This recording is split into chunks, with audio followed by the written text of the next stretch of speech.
आपको स्क्रीन पे chapter 6 soil नजर आ रहा होगा। Yes ma'am. ठीक है।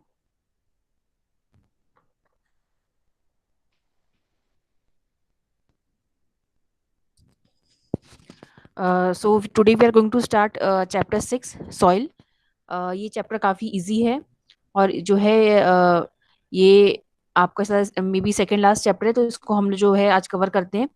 और मैंने आपको बताया था कि आपकी जो कॉपीज हैं वो चेक हो चुकी हैं सभी की।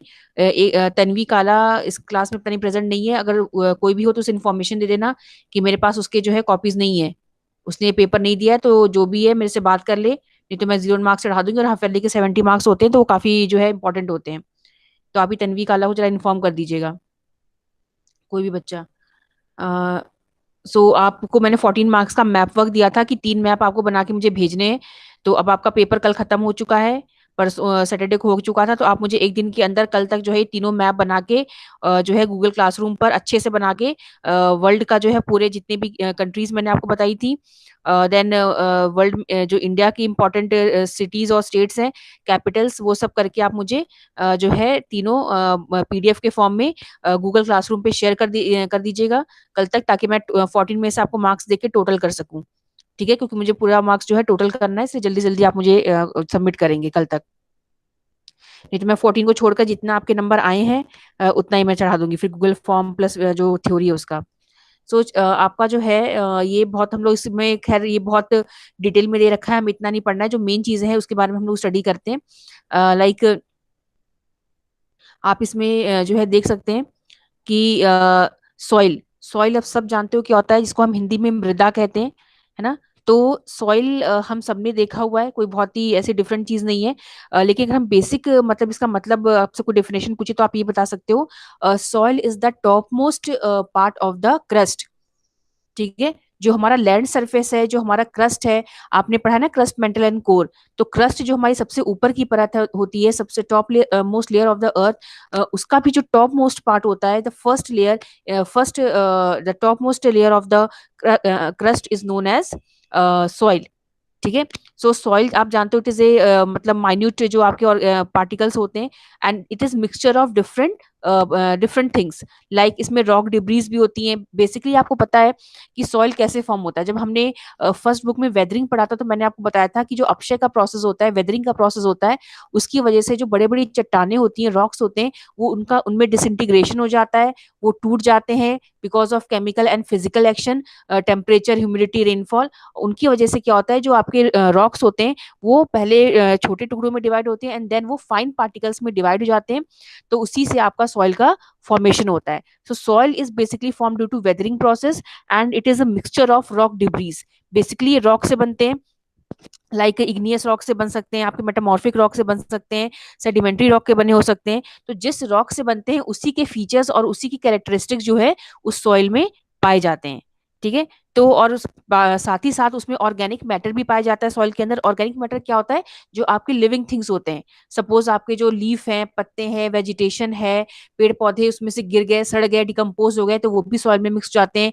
कोई डेड बॉडी है, आपकी जो एनिमल्स होते हैं, जीव जंतु होते हैं, सिर्फ बड़े ही नहीं, जो आपकी माइन्यूट ऑर्गेनिजम्स होते हैं, माइक्रो ऑर्गेनिजम्स, तो उनकी जो बॉडीज होती है, डिकम्पोजिशन एंड डिके के बाद क्या होता है, सड़ने के बाद they also mix into the soil. And इसी तरह से जो है सॉइल को ऑर्गेनिक मैटर मिलता है, ऑर्गेनिक मैटर प्राप्त होता है, जो उसके फर्टिलिटी को इंक्रीज करता है। So soil is basically the top most layer of the lithosphere of the crust, and it is the mixture of, here you can see लिखा भी हुआ है, आप ये देख सकते हो, it is the mixture of rock debris. Rock debris मतलब क्या होता है, जो रॉक का टूटा जो बारीक आपके पार्टिकल्स होते हैं, फ्रेगमेंट्स होते हैं। So soil is a mixture of rock debris and organic materials which develop on the earth surface. तो इतना आपको पता होना चाहिए कि top upper part of the lithosphere और crust is known as soil, and it is the mixture of rock and rock जो debris होती हैं, सेडिमेंट्स होते हैं रॉक के, and plus organic matter. Now ये फर्स्ट हो गया। देन सेकंड हमें सॉइल में ये पढ़ना है कि सॉइल जो है उनके बनने में कौन कौन से फैक्टर्स जो होते हैं वो अपना रोल प्ले करते हैं। So now these are the major factors affecting the formation of soil. First one is your relief. आप ये देख सकते हो, मैंने इसको अंडरलाइन किया है। First one is relief, second is parent material, then third is your climate, then vegetation and other life forms, and last one is your time. So these are the important factors affecting the formation of the soil. First one is your relief. Relief means landform किस तरह का है, plane है या आपका mountainous area है या plateau area है. तो ये जो टाइप ऑफ रिलीफ होता है it also affect the formation of the soil. अगर माउंटेनियस एरिया है तो वहां पे सॉइल फॉर्मेशन थोड़ा सा आपका कॉम्प्लेक्स होता है, बनना थोड़ा सा मुश्किल होता है. एंड वहां पे जो सॉइल की लेयर होती है काफी थिन होती है. थिन मतलब पतली लेयर आपको मिलेगी मिट्टी की, बहुत गहरी लेयर आपको सॉइल की नहीं मिलेगी. इसीलिए जो है आपके, क्योंकि नीचे आपके चट्टाने हैं तो इसीलिए जो है ऊपर सॉइल की लेयर बहुत ही थिन होती है, पतली होती है, और इसीलिए वहां पे वेजिटेशन का डेंस ग्रो आपको नहीं मिलेगा. लेकिन as compare to mountainous areas, जो आपके प्लेन एरियाज होते हैं, वहां पे जो सॉइल की गहराई होती है, जो डेप्थ होती है, दैट इज वेरी थिक. बहुत ही गहरी लेयर पाई जाती है, सॉइल की डिफरेंट लेयर्स पाए जाते हैं आपके प्लेन एरियाज में, क्योंकि यहाँ पे स्लोपी सरफेस नहीं है, यहाँ पे बिल्कुल समतल भूमि होती है, प्लेन एरियाज होते हैं. तो यहाँ पे सॉइल का फॉर्मेशन काफी डीप होता है, काफी गहरा होता है. एंड आपके प्लेट्यूज में भी आपके जो है मीडियम जो है थिकनेस पाई जाती है. सो रिलीफ के बाद है आपका parent material. Parent material means आपको पता है कि जो भी सॉइल होता है they are formed out of different types of rocks. तो जैसा रॉक होगा, मैंने अभी आपको बताया था, अगर सेडिमेंट्री है तो सेडिमेंट्री टाइप के फीचर्स आपको मिलेंगे. अगर आपके मेटामॉर्फिक है तो मेटामॉर्फिक टाइप के फीचर्स उस रॉक सॉइल में मिलेंगे. एंड अगर आपका इग्नियस है, जैसे वॉल्केनिक है, तो उसमें आपको उस तरह के फीचर्स देखने को मिलेंगे. तो पेरेंट मटेरियल मतलब कि सॉइल किसी भी रॉक से ही बनता है. So rock is the parent material of soil. So for the formation of soil, presence of rocks is very important.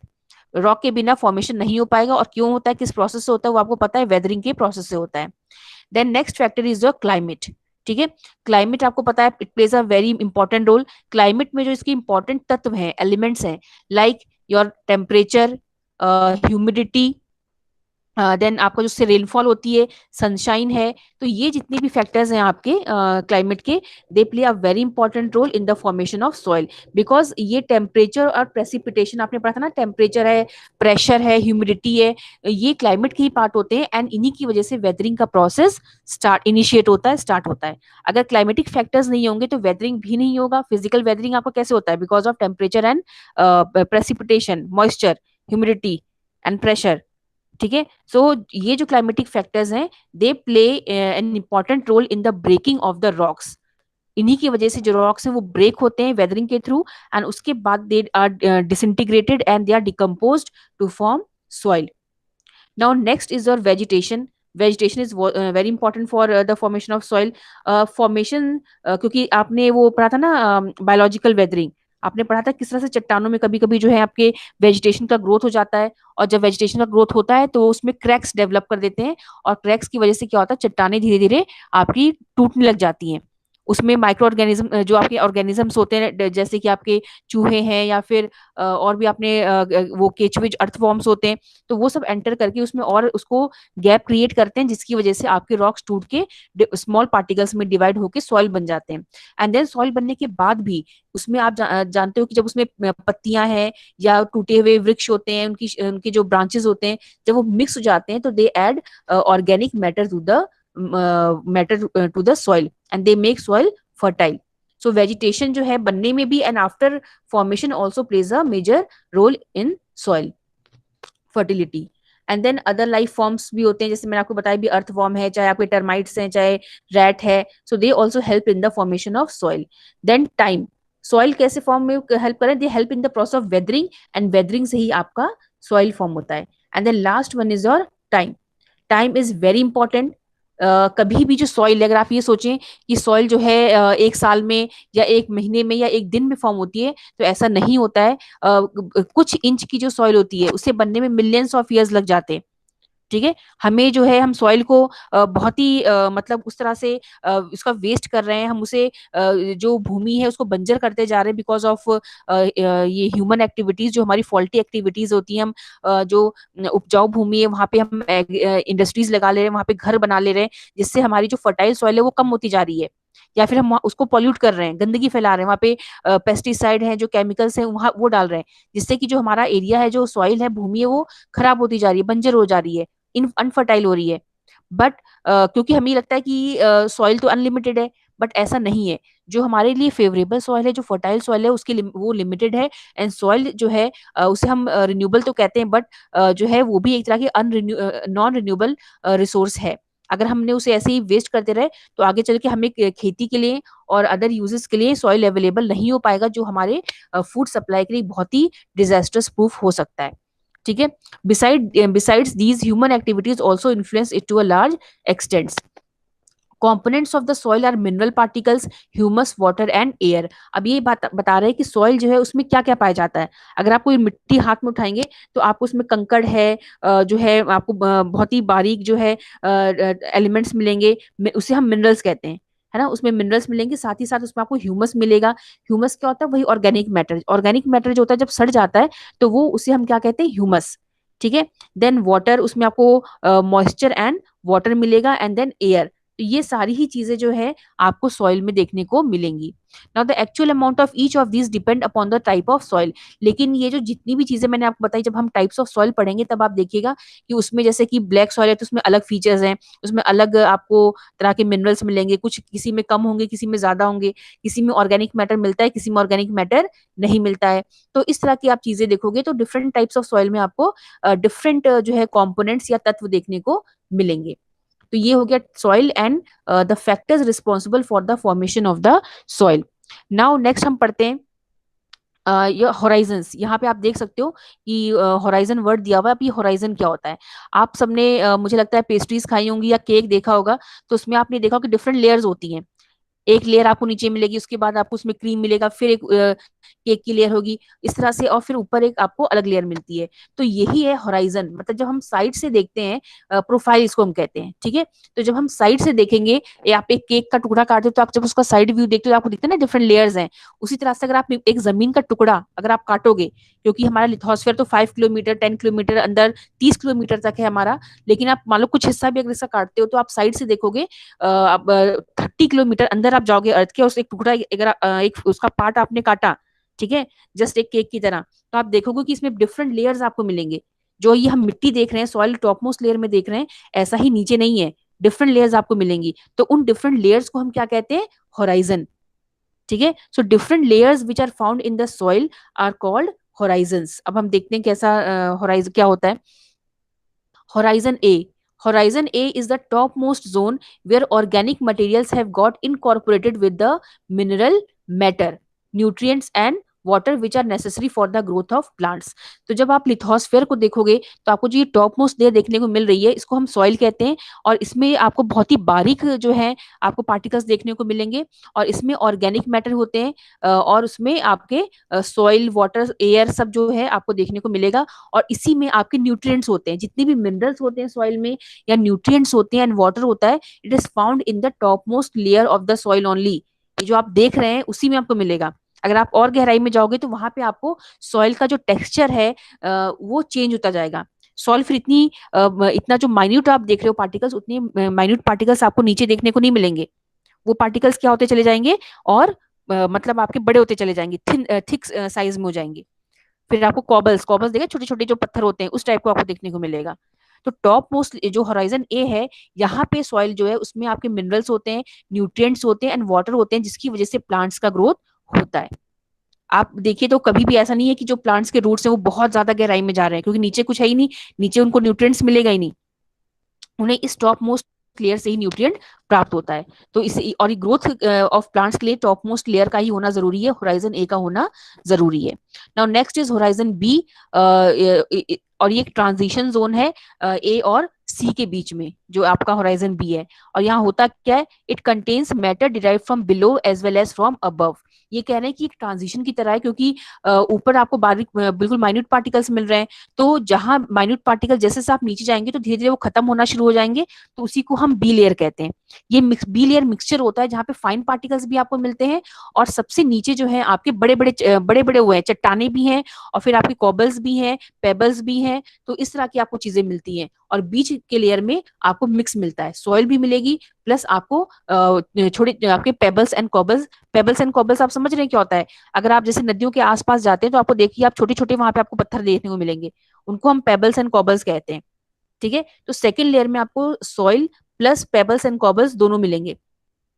ठीक है, और सबसे नीचे जाएंगे आप, तब आपका बिल्कुल composed of loose, horizon C is composed of the loose parent material. ठीक है, होराइजन सी में आपको क्या मिलेगा, पेरेंट मटेरियल, क्योंकि देखो होराइजन सी के नीचे क्या है, बड़ी बड़ी चट्टाने हैं, है ना, क्योंकि हमारा लिथोस्फीयर किससे बना हुआ है, रॉक से बना हुआ है। What is lithosphere, lithos means rocks.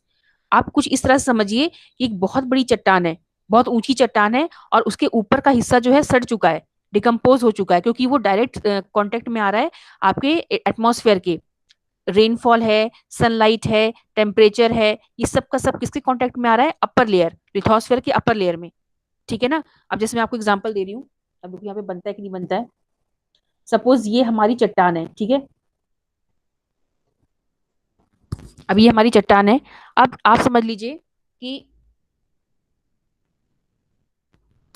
ये जो हिस्सा है, ये डायरेक्ट जो है, अगर यहाँ पे हम सन बना दे या हमारा जो एटमॉस्फेयर है, तो हमारी पूरा टेम्परेचर और जो सनलाइट है वो इस लेयर पे पड़ रही है। तो इसीलिए ये जो लेयर है, ये आप इसको ए होराइजन समझ लीजिए। ओके, तो ये जो है हमारा ए होराइजन है, जहां पे आपके माइन्यूट पार्टिकल्स पाए जाते हैं। फिर हमारा बी होराइजन है, ये हमारा बी होराइजन है, which is mix of both fine particles plus cobbles and pebbles. और ये जो पार्टिकल है हमारा, ये भी फाइन पार्टिकल है, लेकिन अभी इतना ज्यादा सॉइल इसमें डेवलप नहीं हुई है। और ये जितने भी तीनों होराइजन हैं, they are part of this boulder. ये जो बड़ी चट्टान है उसका हिस्सा है, एक्चुअली ये पूरा चट्टानी है। जो हमारा लिथोस्फेयर है वो 30 किलोमीटर नीचे तक पूरा चट्टानों से ही बना हुआ है। लेकिन जो आपका कांटेक्ट में आ रहा है temperature and pressure, humidity, rainfall के, वो हिस्सा जो है डिकम्पोज होता है, वेदरिंग का प्रोसेस वहीं पे हो पाता है।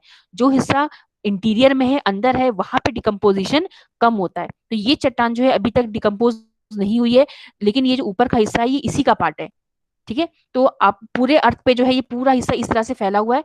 कुछ हिस्सा नीचे जहां पे डिकम्पोजिशन नहीं हुआ है, तो इसी को हम पेरेंट रॉक कहते हैं। ये हमारा पेरेंट रॉक है, और इसके ऊपर का हिस्सा जो है वो सड़ चुका है, तो वो सॉइल में कन्वर्ट हो गया। लेकिन ये हिस्सा क्योंकि ज्यादा ऊपर है, तो ये फाइन पार्टिकल में हो गया, ये मिक्स हुआ, और ये आपका जो है इसमें आपके ये पेरेंट रॉक का ही पार्ट है। तो ये आपका हो गया ए, बी एंड सी होराइजन। ठीक है, तो ये आपने होराइजन पढ़ लिया, मैं इसको एक बार अंडरलाइन कर देती हूँ। होराइजन ए आप इसको पढ़ लीजिएगा, then horizon B and horizon C is composed of the loose parent material. मतलब लूज पेरेंट मटेरियल मतलब कि यहाँ पे आपको बहुत ज्यादा जो है बारीक नहीं मिलेगा, लेकिन आपको यहाँ पे अब समझ रहे हो ना कि बिल्कुल अब चट्टान यहाँ भी हल्की हल्की डिकम्पोज हो चुकी है, सड़ना शुरू हो गई है। तो इस तरह का हिस्सा आपको मिलेगा, लेकिन बहुत ज्यादा आपको माइन्यूट फाइन पार्टिकल्स यहाँ पे, फाइन पार्टिकल्स यहाँ मिलेंगे, मिक्सचर यहाँ मिलेगा, और यहाँ पे अभी भी ये ओरिजिनल फॉर्म में रहते हैं, ट्रांजिशन है इसमें। ठीक है, तो ये हमारे तीन हिस्से हो गए of A horizon, horizon B horizon and C horizon. Now next, अब हम पढ़ते हैं क्लासिफिकेशन ऑफ सॉइल। बच्चों आपको मेरी आवाज आ रही है? यस ऐसा मैम। नहीं कि अपने आप ही पढ़ाई जा रही हूँ, कभी कभी तो कट हो जाते हो, पता ही नहीं चलता कि कब कट हो गए। आवाज आ रही है ना मेरी? Yes yes ma'am. हाँ, तो अभी तक जो पढ़ाया समझ में आ रहा है? कोई डाउट हो तो पूछ सकते हैं आप, यस और नो। वैसे कोई टफ तो है नहीं वैसे। तीन टॉपिक मैंने आपको पढ़ाए हैं। सॉइल क्या होता है, factors affecting soil formation, and three horizons of the soil. ठीक है, three layers of the soil, A B and C horizon. समझ, कुछ समझ में आया नहीं आया, हाथों ना बोलो आप कुछ। Yes ma'am. ठीक है, नाउ नेक्स्ट है, मैं पूछने नहीं जा रहा, कुछ बच्चे तो डर के मारे बोलते ही नहीं समझ में आया नहीं आया, मैम पूछ लेंगे अभी। नेक्स्ट है हमारा क्लासिफिकेशन ऑफ सॉइल। अब क्लासिफिकेशन ऑफ सॉइल क्या होता है कि पूरे वर्ल्ड में डिफरेंट टाइप्स ऑफ सॉइल पाई जाती हैं, बट अभी हम सिर्फ इंडिया की बात करेंगे। तो इसमें अगर हम देखें तो इंडिया में जो है बेसिकली जो है टू ग्रुप्स बनाए गए थे, आप ये देखिए।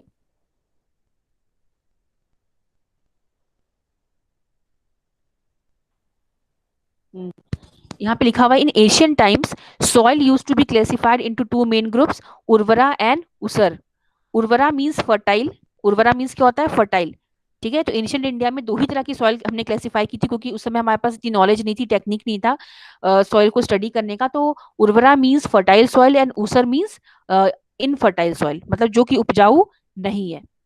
ठीक है, तो आप इसे नोट डाउन भी कर सकते हैं। उर्वरा मीन्स फर्टाइल एंड उसर means infertile soil. Now which वो fertile and sterile, sterile means infertile, ये 16th सेंचुरी में इसी तरह से बोला जाता था। लेकिन आगे चल के जब हमने स्टडी की है तो हमने देखा कि जो डिफरेंट सॉइल्स है उनके टेक्सचर अलग है। टेक्सचर देखिए आप, texture, colour, slope of the land and moisture content in the soil. ठीक है, फिर जब आगे चल के हमने क्या देखा कि हर सॉइल का टेक्सचर अलग है। टेक्सचर समझते हो क्या होता है? जब आप सॉइल को टच करोगे तो आपको दिखेगा कोई सॉइल बहुत ही ज्यादा फाइन है, कुछ सॉइल थोड़े से आपके कोर्स हैं। कोर्स मतलब उनके दाने मोटे हैं, उनके पार्टिकल्स जो है वो मोटे मोटे हैं। कुछ सॉइल का अलग टेक्सचर है, तो ये टेक्सचर अलग है हर सॉइल का। फिर कलर देखा तो कलर भी सॉइल्स का अलग है। स्लोप ऑफ द लैंड, इतना कुछ नहीं। देन मॉइस्चर, मॉइस्चर मीन्स कि कुछ सॉइल जो होती है बिल्कुल ड्राई होती है, कुछ सॉइल होती है जो जिनमें नमी बहुत ज्यादा होती है ना, और कुछ सॉइल ऐसी होती है जिनमें आप पानी डालोगे तो वो पानी जो है उसको एब्जॉर्व कर लेती है, कुछ होते हैं जो एब्जॉर्व नहीं करते हैं। तो इस बेसिस पे जो है डिफरेंट टाइप्स ऑफ सॉइल को जो है क्लेसिफाई किया गया on the basis of texture, colour and moisture. ठीक है, तो ये तीन क्राइटेरिया बनाया गया और इस हिसाब से इंडिया में सॉइल्स को डिफरेंट कैटेगरीज में डिवाइड किया गया। ठीक है, on the basis of colour they were red, yellow, black etcetera. Sandy soil होती है, कुछ क्लेई होती हैं, सिल्टी होती हैं एंड लोमी होती हैं। तो डिफरेंट टाइप्स ऑफ सॉइल होती है। अब जैसे इंडिया में देखिए, Indian council of agricultural research यहाँ पे दिया हुआ है, आपको दिख रहा होगा,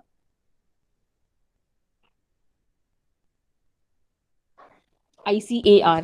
ये काफी जो है ये इंडियन, क्योंकि एग्रीकल्चर के बारे में ये स्टडी करते हैं कि एग्रीकल्चर को कैसे बेहतर बनाया जाए, तो एग्रीकल्चर के अंडर में सॉइल बहुत ही इंपॉर्टेंट रोल प्ले करता है। तो उन्होंने बहुत ही बारीकी से इंडियन सॉइल्स को स्टडी किया और बताया कि इंडिया में जो है कितने प्रकार की सॉइल पाई जाती हैं। ठीक है, अब हम देखते हैं, देखो क्या लिखा हुआ है।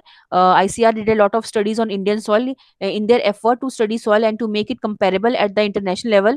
ICAR has classified the Indian soil on the basis of their nature and character as per the United States Department of Agriculture soil taxonomy।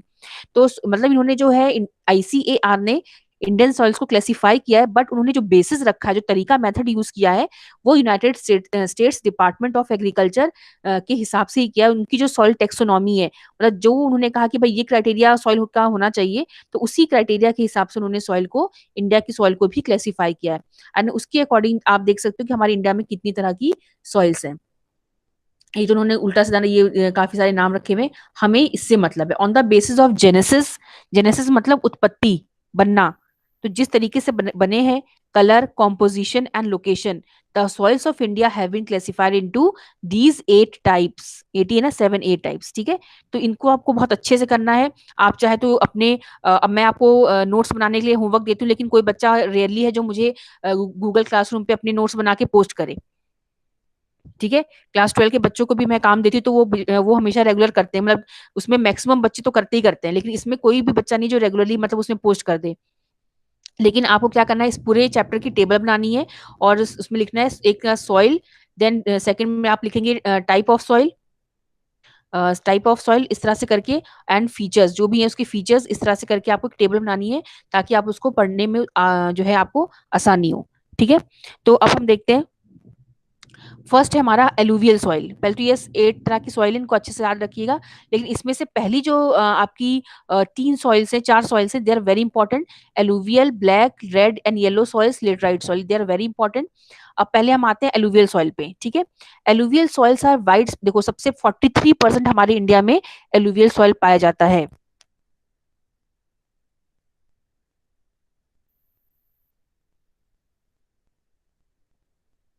ठीक है, ये 43% है। सो एलुवियल सॉइल 43% जो है इंडिया के वाइड पूरे एरिया में पाया जाता है। It means that it is the most wide spread soil of India and it is mainly found near the river valleys. ठीक है, northern plains and the river valleys. देखो एरिया कौन से, northern plains of India and the river valleys. अब आपको picture आपके दिमाग में बन जानी चाहिए कि नॉर्दर्न प्लेन कौन सा एरिया, पूरा पंजाब से लेके यूपी है आपका, बिहार है, वेस्ट बंगाल, पूरा असम प्लेन तक, ये पूरा आपका जो है नॉर्दर्न प्लेन में आता है। और जितनी भी इंडिया में रिवर वैलीज हैं, लाइक कृष्णा, कावेरी, गोदावरी, जितनी भी साउथ इंडिया की रिवर्स होंगी, तो जहां भी आपकी नदियां होती हैं उसके आसपास आपको कौन सी सॉइल मिलेगी, एलुवियल सॉइल, जिसको हम शायद जलोढ़ मृदा हिंदी में कहते हैं। क्योंकि ये एलुवियल सॉइल जो है किससे बनती है, सेडिमेंट्री रॉक से। और सेडिमेंट्री रॉक किससे बनता है, because of the deposition of sediments by the river. तो जहां भी आपके रिवर्स होंगी वहीं पे आपको एलुवियल सॉइल मिलेगा, क्योंकि सेडिमेंट्री रॉक वहीं पाई जाती है, और क्योंकि ये पहाड़ों को चट्टानों काटते हुए अपने साथ लेकर आती है, सेडिमेंट से बनता है, तो इसीलिए ये जो सॉइल है काफी फर्टाइल होती है। It is one of the most fertile soils जो पाई जाती हैं। ठीक है, अब हम देखते हैं 40% इसमें दिया हुआ है, लेकिन हमने देखा था अभी 43% ऐसे एरिया में है। They are depositional soils. ठीक है, इसका फीचर क्या है? पहला, depositional soils and transported and deposited by rivers and streams. तो इसको हम डिपोजिशनल सॉइल कहते हैं, क्योंकि जो नदियां होती हैं अपने साथ चट्टानों को काटते हुए लाती हैं, बारीक उसमें जो आपके पेबल्स कॉबल्स हैं, देन कुछ जो है चट्टानें बिल्कुल ही टूट जाती हैं, तो ये इनको पूरा अपने साथ जो है ट्रांसपोर्ट करते हुए नदियां लेकर आती हैं और इसको नदियों के आसपास लाके डिपॉजिट कर देती हैं। नदियां अपने आसपास इनको डिपॉजिट करती रहती हैं, तो इसलिए हम इनको डिपोजिशनल सॉइल कहते हैं, because they are deposited by the rivers through a narrow corridor in Rajasthan. They extend into the plains of Gujarat. In the अब कोई भी सॉइल ऐसा नहीं है कि बस इसी एक ही एरिया में मिल गई, वो छोटे छोटे पार्ट्स में इंडिया के विभिन्न भागों में पाई जाती हैं। तो कुछ गुजरात में भी पाई जाती है, राजस्थान में भी पाई जाती है, हल्के, लेकिन बहुत ज्यादा नहीं है।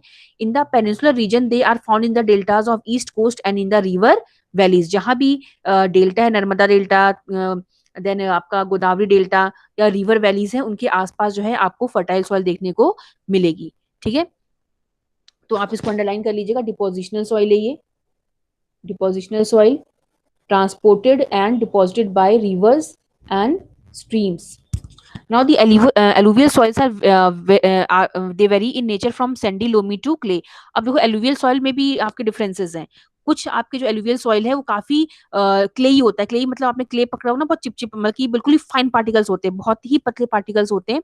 और कुछ आपके जो alluvial soils होते हैं वो लोमी होते हैं। लोमी मतलब क्या होता है कि उनके जो ग्रेन्स होते हैं वो थोड़े से मोटे होते हैं। है दोनों ही एलुवियल, बट एक का जो टेक्सचर है थोड़ा सा मोटा है और एक का जो टेक्सचर है वो बिल्कुल ही क्लेई है। क्लेई मतलब बिल्कुल ही बारीक है। तो वो इसलिए हुआ होगा, इसलिए होता है बिकॉज कि जो है चट्टान कभी कभी जो वो वेदरिंग होता है वो बहुत ज्यादा फाइन नहीं हो पाया, चट्टान पूरी तरह से बारीक पार्टिकल्स में डिवाइड नहीं हो पाई, उसमें सैंड थोड़ी सी मिक्स हो गई, तो वो आपका लोमी बन जाएगा। सो लोमी टू क्लेई होता है। They are generally rich in potash. अब देखो अलुवियल सॉइल जो है उसमें क्या पाया जाता है? पोटैश। अब पोटैश आपके लिए बहुत जरूरी होता है। पोटैश से क्या होता है? पोटैश जो है वो प्लांट्स के लिए बहुत जरूरी होता है। अगर सॉइल में पोटेशियम है तो वो आपका किसमें पास हो जाएगा? प्लांट्स की ग्रोथ में। और प्लांट्स इससे फोटोसिंथेसिस जो है वो उनके लिए करना आसान होता है। इसमें कुछ शुगर का होता है ना, कि वो सुक्रोज बनाते हैं, कुछ ऐसा होता है। तो उसके लिए आप इतना समझो, फोटोसिंथेसिस प्रोसेस के लिए जो आपका पोटैश है वो काफी जरूरी है। बट सो पोटैश में तो रिच है, बट फॉस्फोरस में पुअर है। और जो फॉस्फोरस है वो भी काफी इंपॉर्टेंट कंपोनेंट होता है, क्योंकि फॉस्फोरस भी जो प्लांट्स की ग्रोथ में काफी हेल्प करता है। ठीक है, तो लेकिन फॉस्फोरस तो नहीं है इसमें, कम होता है, लेकिन पोटैश अच्छी मात्रा में पाया जाता है, जिससे प्लांट ग्रोथ अच्छा होता है, फोटोसिंथेसिस का प्रोसेस बेहतर होता है। Now in the upper and middle Ganga plain two different types of alluvial soils have been developed. ठीक है, तो आप ये अंडरलाइन कर लेना जो मैंने अभी आपको बताया, ये poor in phosphorus and rich in potash. अब ये दो तरह के पाए जाते हैं, एक है आपका खद्दर और एक है आपका भांगर। ठीक है, Khadar is the new alluvial and Bangar is the old alluvial soil. आपको पता है कि जो आप सॉइल देख रहे हो ये अभी नहीं बने, ये crore and millions of years के पहले के बने हुए हैं। ठीक है, तो जो पहले के सॉइल होते हैं जो बहुत नीचे दबे हुए हैं, तो उन्हें हम भांगर कहते हैं, क्योंकि अब उनकी जो फर्टिलिटी है वो कम हो चुकी है। और जो नए बने हुए हैं कुछ साल कुछ मतलब मतलब 100 years ऑफ बैक ऐसे बने हुए, तो वो आप उनकी फर्टिलिटी ज्यादा होती है और उन्हें हम खद्दर कहते हैं। So new alluvial which is fertile in nature are known as khadar, and old alluvial soils which are poor in fertility are known as bangar soil. तो ये दो तरह की सॉइल होती है, इनको आप अच्छे से थोड़ा सा पढ़ लीजिएगा, एग्जाम में आते हैं। और खद्दर एंड भांगर सॉइल कंटेन्स कैल्केरियस कॉन्क्रीशंस, कंकड़, दोनों में कंकड़ भी पाए जाते हैं। These soils are more loamy and clay in the lower and middle Ganga plain and Brahmaputra valley. अब इनके जो कलर कैसे होते हैं? Light grey to ash grey. तो ये सब है, थोड़ा सा आप इनको पढ़ लीजिएगा। And they are intensively cultivated. Intensively मतलब कि इन पे बुरी जो है मतलब कि इनको 100% इन पे खेती की जाती है। आप जानते हो कि पंजाब से लेके पूरा यूपी बिहार में ही इंडिया का सबसे ज्यादा जो है कल्टीवेशन किया जाता है। ठीक है, तो इन्हीं सॉइल पे बिल्कुल इंटेंस तरीके से कल्टीवेशन किया जाता है, एंड इससे अच्छा प्रोडक्शन भी होता है, because it is one of the most fertile soils. तो आज हमने इतना टॉपिक कवर किया है, इसके बाद हम आगे का टॉपिक कवर करेंगे। ठीक है। अगर और जो मैंने आपसे कहा है नोट्स बना के आप जो है आज के आज गूगल क्लासरूम पे पोस्ट करेंगे। ठीक है। और अभी मैं थोड़ी देर बाद जो मैंने पढ़ाया उसका वीडियो भी मैं पोस्ट कर दूंगी, तो उस पे उसको आप देख के जो है अपने जो कमेंट्स हैं जो भी आपको करना हो आप उस पे कर दीजिएगा। ठीक है class. Yes ma'am. Okay ma'am. Okay ma'am. ठीक है, तो आगे का जो है हम जो है नेक्स्ट क्लास में कवर करते हैं। So thank you so much.